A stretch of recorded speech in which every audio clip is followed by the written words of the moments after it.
Daily idli, தோசைக்கு என்ன சட்னி செய்யறதுன்னு யோசிச்சு யோசிச்சு கடுப்பாகுறீங்களா?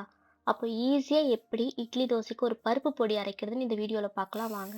இதுக்கு 1 டம்ளர் அளவுக்கு உளுத்தம் பருப்ப கடாயில போட்டு நல்லா பொன்னிறமா வர அளவுக்கு வறுத்துக்கிறோம்.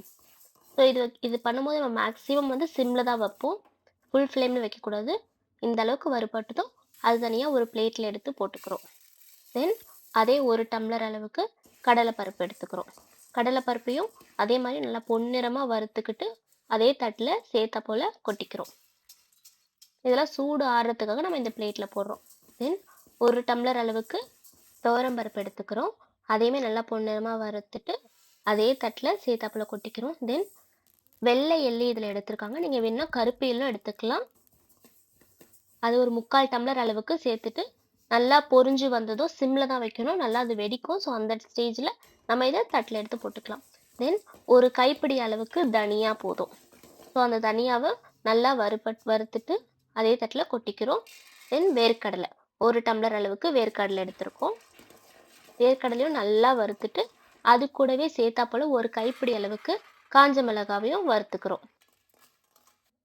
ஸோ இது எல்லாமே வந்து நம்ம சிம்மில் வச்சு தான் பண்ணோம். ஃபுல் ஃப்ளேமில் வைக்கக்கூடாது. ஸோ சீக்கிரமாக தீஞ்சிடுச்சுன்னா அந்த மிளகா பொடி இட்லி பொடி வந்து கொஞ்சம் கசப்பாக இருக்கும். ஸோ அதனால் சிம்மில் வச்சு வறுத்துக்கிறோம்.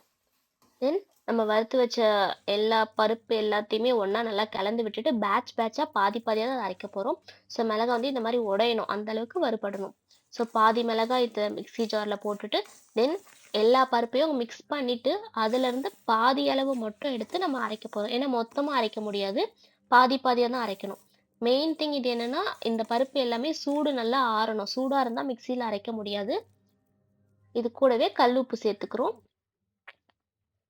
நல்லா ஃபைன் பேஸ்ட்டாக வர அளவுக்கு அரைச்சிக்கணும்.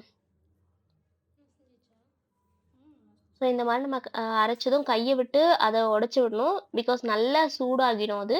ஸோ சூடானதுனால கட்டி கட்டியாக இருக்கும். அது அப்படியே ஒரு 10 மினிட்ஸ் நம்ம ஓப்பனாக வச்சுட்டோம்னா அது நல்லா உதிரி உதிரியாக ஆகிடும் நமக்கு.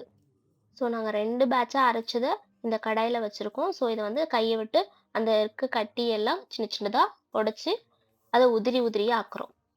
நல்லா சூடு ஆறுனதும் இது ஒரு பிளாஸ்டிக் கண்டெய்னரில் போட்டு ஸ்டோர் பண்ணி வச்சுக்கலாம் மோர் தென் 6 மந்த். இதை வந்து இட்லி தோசையோட நெய் இல்லைன்னா நல்லெண்ணெய் சேர்த்து மிக்ஸ் பண்ணி சாப்பிடும்போது ரொம்பவே டேஸ்ட்டாக இருக்கும். இந்த வீடியோ பிடிச்சிருந்தா மறக்காமல் லைக் பண்ணிட்டு சேனலை சப்ஸ்கிரைப் பண்ணிக்கோங்க. தேங்க்யூ ஃபார் வாட்சிங்.